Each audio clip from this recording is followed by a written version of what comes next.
यदि हमारा कर्म ऐसा नहीं है तो त्रिभुवन में सब ईश्वर से संचलित है, किसी की ताकत नहीं है कि कोई कुछ कर सके।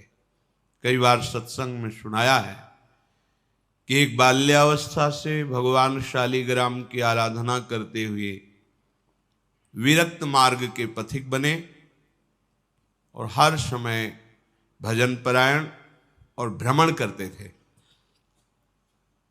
एक दिन वो गंगा किनारे शौच आदि क्रियाएं करके स्नान करने को जा ही रहे थे कि 90 लोगों ने भाला लाठी तलवार लिए हुए मारो मारो ऐसा कह के घेर लिया। तो संत थे, उन्होंने हाथ जोड़ा और कहा आप सब मार तो डालेंगे ही, यदि कृपा करें और हमें इतना समय दे दे कि हम स्नान करके अपने शालिग्राम भगवान को स्नान करा के चरणामृत ले लें, फिर आप आराम से मार देना। भगवान की इच्छा से वो रुक गए, स्नान किया, शालिग्राम भगवान का सांगोपांग स्नान आदि करा के पूजन किया, चरणामृत लिया और हृदय से प्रार्थना की, प्रभु इस जन्म में हमने तो कोई ऐसी गलती नहीं की जिसका ऐसा दंड मिले कि 90 लोग प्रहार करके मारेंगे। क्या इन 90 लोगों के मारने का रहस्य क्या है? सच्चे हृदय से प्रार्थना की तो भगवान उनके हृदय में स्फुरणा की और जैसे अपने को टीवी में दृश्य दिखाई देता है ऐसे दृश्य उनके सामने चलने लगा। उन्होंने 90 पुरुषों की हत्या की थी पूर्व जन्म में। तो भगवान ने कहा इनको 90 बार जन्म लेना होता और तुम्हें 90 बार मरना होता, पर मेरे भजन का प्रभाव है कि एक साथ ही 90 तुम पर प्रहार करेंगे। तुम मेरे ध्यान में निमग्न हो जाओ, शरीर छोड़कर अब तुम मेरे परम धाम को आओगे। भगवान ने हटाया नहीं, ये कृपा करी कि उसे 90 बार जन्म ना मरना नहीं पड़ा, एक बार में ही 90 लोगों ने प्रहार किया और शरीर तो नाशवान ही है, एक ना एक दिन सबका छूटना है। शरीर छूटा और भगवत धाम को गए। अब अगर बाहरी चेष्टा देख ली जाए तो बड़ी भयावनी लग रही है कि भगवान का भक्त और 90 लोगों का मिलकर प्रहार करना, भगवान बचा नहीं सकते थे क्या? भगवान ने बचा लिया, बार बार जन्म मरण के चक्र से बचा। शरीर तो एक बार छूटता ही है सबका। बड़े महान सत्यवादी भगवत भजन करने वाले प्रताप राय जी की बहन उनके समीप आई कि आपके बहनोई की दशा बिगड़ चुकी है, बहुत औषधियां दिलाई पर वो मरणासन स्थिति में है। मुझे विश्वास है कि अगर आप कह दोगे तो फिर हमारे पति का जीवन बच जाएगा, नहीं तो बिल्कुल मरणासन, आप चलिए। तो उनका बहन हमारा जीवन भगवान को अर्पित है, हम भगवान से प्रार्थना किसी के बचाने की या सुख की या दुख निवृत्ति की ये सब नहीं करते। आज तक हमने कभी कोई कामना ही नहीं की अपने प्रभु से। पर जब बहन ने बहुत हठ किया तो गए, उनके बहनोई का सर गोद में रखा अपने वो बहन के पति का और माथा सहलाते हुए एकाग्र हुए भगवान से प्रार्थना की कि हे प्रभु करुणा करो, इनके कर्म संस्कारों को भस्म करके इनको जीवन दान दो। इतने एकाग्र थे कि उसी समय जो उनके पति थे वो बेहोशी अवस्था में थे। तो देखा कि भगवत पार्षद आए और उनसे कहने लगे कि अब तो हम तुम्हें नहीं प्रभु के पास ले जा पाएंगे, क्योंकि इतने महान भक्त ने संकल्प कर लिया है। तो वो रोकर भगवत पार्षदों से प्रार्थना करने लगे कि इतने जन्मों से मैं साधन भजन करके यही मांग रहा था कि अपने प्रभु से मिलूं, और आज मेरे मिलने का समय आया है।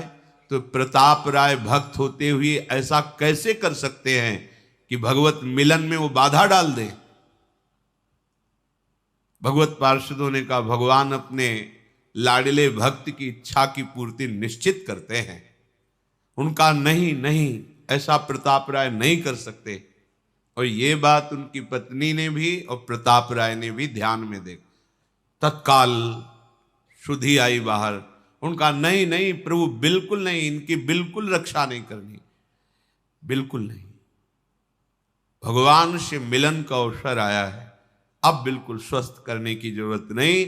अब आप, ये बात बहन ने भी देखी, उन्होंने कहा हाँ बिल्कुल नहीं, अभी तक हम अज्ञान की धरा में चाह रही थी कि इनका शरीर स्वस्थ हो और ये मेरे पति हैं, मैं सुखपूर्वक जीवन व्यतीत करूं, पर आज मुझे पता चला कि भगवान का विधान बहुत जन्मों के बाद आज मिलन का हुआ है, तो हम अपने सुख के लिए इस भगवत मिलन में बाधा नहीं डालेंगे।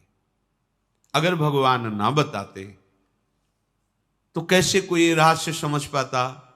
ऐसे ही अपने लोग हैं, अपने लोगों के ऊपर भगवत कृपा है। अब जो भी विधान हो रहा है भगवत कृपा से युक्त हो रहा है। कहो सो कहाँ जहां प्रभु नाही, कोई ऐसा स्थान नहीं जहां प्रभु ना हो।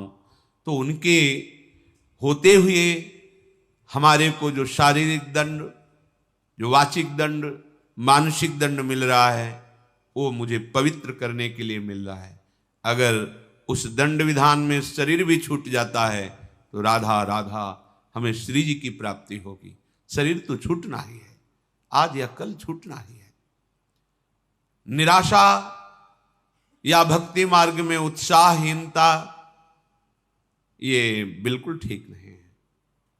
कोई संशय प्रवृत्ति आ जाना कि अगर भगवान का भजन करते भगवान होते, तो ऐसा नहीं, बिल्कुल नहीं। बहुत कृपालु भगवान हैं, उनका जितना विधान है वो बड़ा कृपामय होता है। अपने को केवल प्रभु के चरणों में समर्पित करना, शेष बात वो देखेंगे। ऐसा कभी न सोचे कि भजन करने का फल है कि शरीर निरोग रहे, विपत्ति ना आवे, संकट ना आवे। ऐसा नहीं है।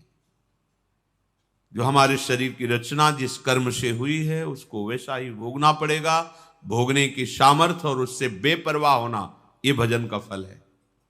भोगने की सामर्थ्य और उससे बेपरवाह होना, ये भजन का फल है। और शुद्ध भजन का स्वरूप अपने प्रीतम के चिंतन में डूबे रहना है। आज या कल मृत्यु निश्चित है। इन सब बातों को लेकर हृदय में किसी भी तरह का प्रश्नवाचक चिन्ह शरणागति पर खड़ा कर देना, ये परमार्थ के लिए बहुत बड़ी बाधा होगी। भगवत कृपा हर समय हमारे हृदय में उल्लास पैदा करती रहती है। चलो आगे बढ़ो, पीछे हटने की, निराशा करने की कोई कहीं कोई गुंजाइश नहीं। अमंगल नहीं है, या प्राण निकल जाना भी मंगल है। ये तो निकलेंगे ही, आज नहीं तो कल निकलेंगे। दुर्दशा तो होगी इस शरीर की, आज नहीं तो कल होगी। पर दुर्दशा होते होते हम ऐसी दशा को प्राप्त हो जाएं कि भगवद स्मरण न छूटे, प्रभु का चिंतन न छूटे। इस आसुरी बुद्धि का त्याग करें। इदमद्य मया लब्धमिमं प्राप्से मनोरथम, इदमस्ति इदमपि मे भविष्यति पुनर्धनम, असौ मया हतः शत्रुर हनिश्चे चापरानपि, ईश्वरोहमहं भोगी सिद्धोहम बलवान मुखी, आढ्यो भी जनवानस्मि कोन्योस्ति सदृशो मया, यक्षये दास्यामि मोदिष्य इत्यज्ञान विमोहिता।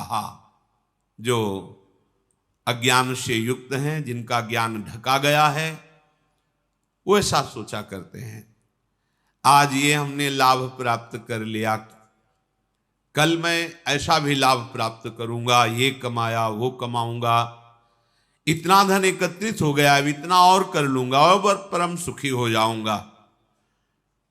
मैं एक शत्रु को परास्त कर दिया, अब उनको भी परास्त करूंगा, मैं शत्रु रहित हो जाऊंगा। मैं ईश्वर हूं, मैं स्वामी हूं, मेरे पास इतना धन है, इतना जन है, मैं इस तरह की जो आसुरी प्रवृत्ति है वो कभी भजन में नहीं लगने देती। धन का आश्रय, जन का आश्रय, विद्याभिमान, शरीराभिमान, मान सम्मान की प्रियता, सब आसुरी बुद्धि है। शरीर न्यौछावर कर दिया आप श्री जी के प्रति, अब जैसा चाहे वैसा करें। बड़े बड़े महापुरुषों के जीवन में बड़ी बड़ी विषम परिस्थितियां आती हैं, उपासक को घबराने की जरूरत नहीं। पूज्य श्री सनातन गोस्वामी जी निरंतर भजन में डूबे हुए महापुरुष, जब पुरी में महाप्रभु के समीप थे तो पूरे शरीर में ऐसे खुजली हुई घाव हो गए, उनसे मवाद बनने लगा। और महाप्रभु जब देखते सनातन जी को तो हृदय से लगाते, उनके शरीर में वो लग जाता, बहुत क्लेश होता उनका। इससे अच्छा शरीर छोड़ दें। कई बार महाप्रभु से प्रार्थना की, प्रभु इस अधम के शरीर को मत छो। प्रभु ने कहा, सनातन जब तुम्हें हृदय से लगाते हैं तो श्री कृष्ण प्रेम बढ़ता है, इसलिए मैं तो हृदय से लगाऊंगा। और सनातन जी को ये आंतरिक कष्ट होता कि महाप्रभु के निर्मल विग्रह में हमारे शरीर का ये, अब शरीर को ही नष्ट कर देते हैं। रथ यात्रा में जगन्नाथ भगवान की जो होती है, विचार किया वहां अपने शरीर को श्री ठाकुर जी के रथ के नीचे दबाकर पूर्ण कर देते हैं। महाप्रभु को उनकी मानसिक भाव का पता चला। महाप्रभु ने कहा, सनातन अभी शरीर तुम्हारा है, इस शरीर के रखने या छोड़ने का भी अधिकार तुमको है। उनका प्रभु ये तो आपको समर्पित, फिर आप ऐसा कैसे सोच सकते हैं? जब आपका अधिकार ही नहीं है, आप शरणागत है, आपने तन मन प्राण समर्पित कर दिए हैं, फिर आपको ऐसा सोचने का अधिकार नहीं है। प्रभु बहुत दुख होता है जब आप आलिंगन करते हैं और आपके ऐसे दिव्य कंचन वर्ण शरीर में वो हमारे घावों का, तो हमें बर्दाश्त नहीं होता। दौड़कर महाप्रभु ने हृदय से लगाया, तत्काल दिव्य शरीर वो सब खत्म। बड़े बड़े महापुरुषों को शारीरिक व्याधियां, सामाजिक विपत्तियां ये सब आती हैं।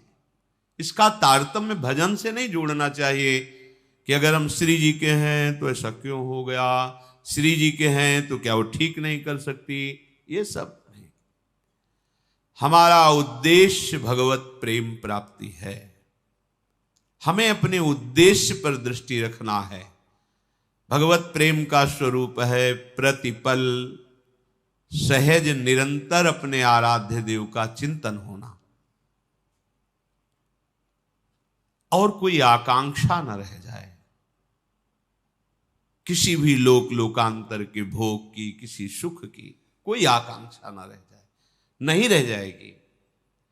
बड़े बड़े सिद्ध महापुरुषों को यही अपने वृंदावन ब्रज क्षेत्र में महामहिम श्री पंडित बाबा जी महाराज, पंडित रामकृष्ण जी महाराज, ऐसे महापुरुष जो बाल्यावस्था में ही भगवान के साथ कंचा गोली खेलते थे, गोविंद देव जी के साथ। एक भंडारा किया तो संतों के पास अर्थ आ जाता है तो संत सेवा में लगता है, ठाकुर सेवा में लगता है। संत सेवा हुई, शाम के कुछ ऐसे जन पधारे जो स्वभाव में आसुरी प्रवृत्ति रखते थे। कहा, बाबा खीर पुआ बटा हमको भी खवाओ। भैया वो तो मध्याह्न में राजभोग लगा, बट गया, अब तो है नहीं। लाठी से प्रहार किया, खोपड़ी फूट गई, रक्त स्राव होने लगा, और वो कुटिया में गए तो उन्हें कुछ मिला नहीं, तो वही अपने गमछे से फिर पट्टी बांधी।